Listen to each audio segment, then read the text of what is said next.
संस्थापक आणि मॅनेजमेंट वर्ग आणि कर्मचारी वर्ग आणि विद्यार्थी मित्र मैत्रिणींना, मी तुमच्याच गावचा आहे, पण मला असं वाटायचं की काहीतरी करावं ना.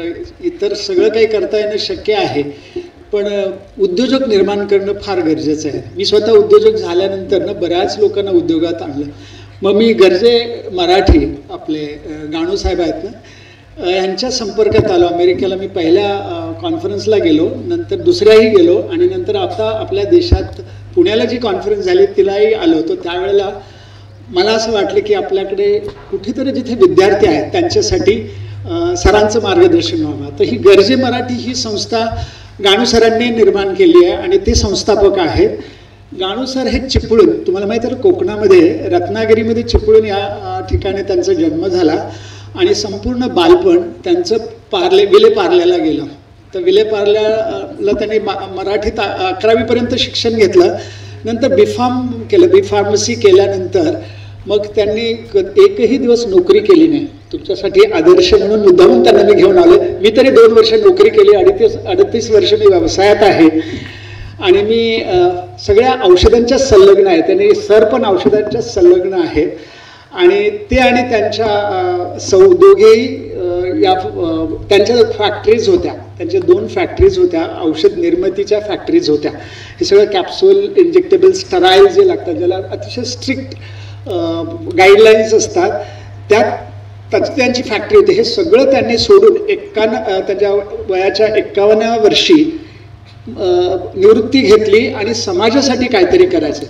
त्यांच्या 2 बहिणी आहेत, तुम्हाला कदाचित तुम्ही ऐकले असेल, तर त्या एक मोठ्या बहीण आहेत निलाजी, त्या गायनोकॉलॉजिस्ट म्हणून प्रसिद्ध होत्या. त्यांचं हल्लीच निधन झालं 2000 सालामध्ये. नंतर त्यांनी कॅन्सर सोसायटीसाठी भरपूर काम केलं सरांनी, कारण त्यांना हा धक्का बसला फॅमिलीमध्ये.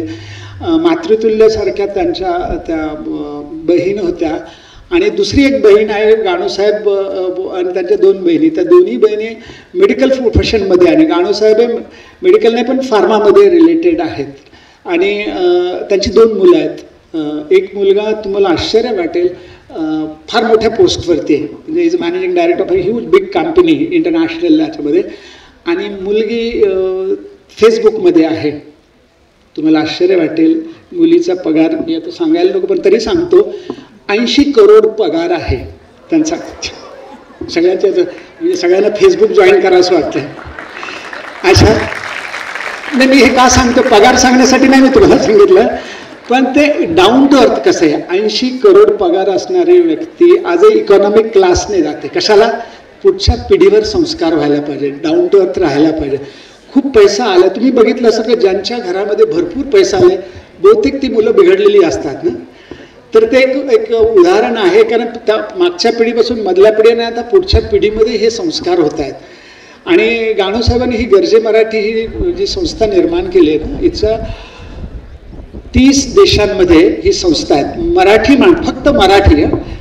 आपल्याला कल्पना नसेल, आपण हा महाराष्ट्र जो पाहतोय, पण काय झालं की 1960-70च्या दरम्यान ज्या लोकांना इथे रोजगार नव्हता किंवा काही लोक शिक्षणासाठी परदेशात गेले, अमेरिकेमध्ये स्थायिक झाले. नुसती अमेरिकाच नाही तर इतर 30 देशांमध्ये. गाणूसाहेबांनी पहिल्यांदा एक पुस्तक 1916 साली एक पुस्तक लिहिलं आणि केसरकर, मला वाटतं केसरकरांनी ते खूप मोठ्या पोस्टला आहेत. बोईंग विमान माहिती ना, विमान बनवतात, त्या विमान कंपनीत केसरकरांची त्यांनी एक स्टोरी ऐकली आणि ह्या स्टोरीतून ते खूप इन्स्पायर झाले. त्यांना खूप प्रोत्साहन मिळालं की मराठी माणूस बोईंगसारख्या कंपनीचा व्हाईस प्रेसिडेंट किंवा एवढ्या मोठ्या ह्याच्यावरती. एक तर भारतीय लोकांना परदेशामध्ये त्यावेळेला एवढी किंमत नव्हती, त्यात मराठी माणूस आपला एवढ्या पोचला. त्यांना खूप काही वाटलं की असे किती लोक आहेत, असा शोध घ्यावा, म्हणून त्यांनी गर्जे मराठी नंबर 1 एक पुस्तक लिहिलं. आणि त्याच्यानंतर पुन्हा एक दोघांनी हजबंड वाईफ दोघांनी नवरा बायकोने एक पुस्तक लिहिलं आणि सगळं स्वतःला 51व्या वर्षानंतर सोशल वर्कसाठी स्वतःला डेडिकेट केलं. जगभर फिरायला लागतं या निमित्ताने आणि सगळ्या लोकांना एकत्रित करून आज गर्जे मराठीचा एक खूप मोठा वटवृक्ष तयार झाला. तुम्हाला कल्पना नसेल पण आपली जी मराठी माणसं आहेत ना, आपला गुणच येतो, आपण अतिशय प्रामाणिक आहे. आता ते डिपोर्ट करतात ना अमेरिकेतून, तुम्हाला लक्षात आलं काल जवळ 105 लोकांना विमानाने ट्रम्प बाबूंनी पाठवून दिलं आहे ते इल्लिगल जाणार आहे, पण मराठी माणूस तुम्हाला इल्लिगल एकही सापडणार नाही. खूप मेहनत करणारे आपली मराठी माणसं आहेत आणि तिथे जाऊन ते मोठं नावं केलं. सरांचं घर जिथे आहे अमेरिकेमध्ये सॅन फ्रान्सिस्कोमध्ये, तिथे आजूबाजूला गुगल आहे, फेसबुक आहे, ह्या सगळ्यांची मोठी मोठी ऑफिसेस आहेत.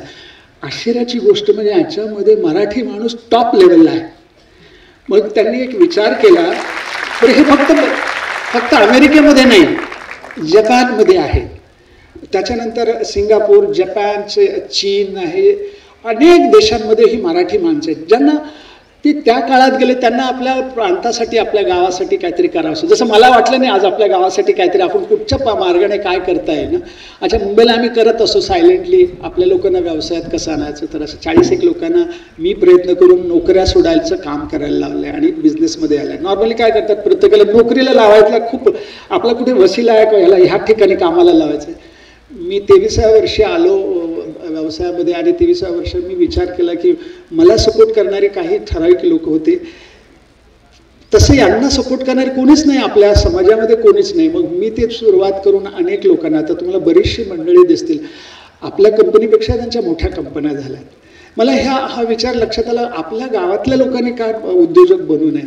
मग याच्यासाठी काय आज सगळं मॉडर्न जे काय AI आहे, डेटा आहे, याच्यासाठी काय काम करता येईल, किंवा सॉफ्टवेअर सगळ्या ITमध्ये, फार्मसीमध्ये जागतिक स्तरावरती आता स्टॉलवर्ट लोक सरांनी एकत्रित केलेत आणि 5000 हे लोक आहेत तसे आणि टॉपला आहेत. डॉक्टर कांत यांना मी भेटलो होतं, फायझरच्या ते हेड आहेत, फायझरच्या रिसर्चच्या हेड आहेत, असे खूप लोक आहेत आणि त्यांची इन्कम पण भरपूर आहे. आता या ठराविक एवढ्या वर्षानंतर त्यांना काहीतरी आपल्या गावासाठी करा, आपल्याला आपल्या ठिकाणी काय केलं तर बरं वाटतं ना.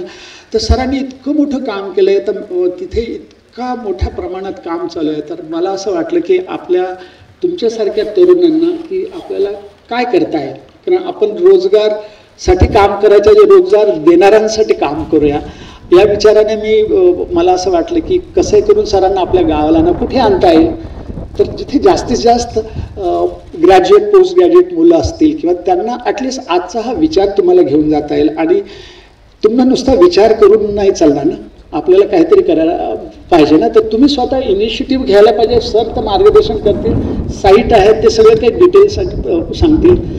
ख्वाहिशों से नहीं गिरते फूल झोली में, ख्वाहिशों से नहीं गिरते फूल झोली में, कर्म की शाखा को हिलाना पड़ता है, कुछ नहीं होता अंधेरे को कोसने से, अपने हिस्से का दिया अपन को ही जलाना पड़ता है. तर आपल्याला प्रयत्न केल्याशिवाय काय करता नाही. तर आज तुम्हाला जेवढं घेता येईल आणि वेळात वेळ जेवढा काढता येईल, कारण खूप ट्रॅव्हलिंग आहे सरांचं, कुठे कुठे इंटेरियरमध्ये जातं. माझ्या विनंतीला मान देऊन सर आले आणि आपण सगळ्यांनी, अच्छा बघा तुम्ही 8 जण याच्यातले 8-10 जेवढे काही त्याच्यात तयार होतील व्यवसाय, हा मी फक्त मुलांसाठी नाही मुलींसाठी, हा जे अनेक उदाहरणं तुम्हाला जसं मुलींची खूप मोठे मोठे एंटरप्रेन्योर्स वर्ल्ड वाईड, मुली खूप मोठी मोठी कामं तुम्हाला आता अमेरिकेमध्ये मोठ्या मोठ्या ठिकाणी दिसतील, नॉट ओन्ली दिस पण गव्हर्नमेंटमध्ये दिसतील. तर आपल्याला तिथे कसं जाता येईल, अमेरिकेत किंवा कोणत्याही देशात कोणालाही जाण्याची इच्छा झाली आणि करायचं असं ठरलं तर तुम्हाला हा प्लॅटफॉर्म गर्जे मराठीचं खूप काम असेल. आपण अनेक लोकांना इथे आणता येईल, त्यांचं मार्गदर्शन घेता येईल. आणि गर्जे मराठीचे साधारणतः कसं स्ट्रक्चर आहे ते सर सांगतीलच. आणि जेवढं तुम्हाला आज घेता येईल आणि याचा उपयोग पर्सनली करा, कारण तुम्ही एक व्यक्ती इथे आहे, ह्यूज पोटेन्शियल. आणि मी तर आहेच आहे, मी तर गावालाच आहे, पण सर आता तुम्हाला एक अमेरिकेवाले पण मिळालेले आहेत, तर आपण बरंच काही बरोबर काम करताय. थँक्यू.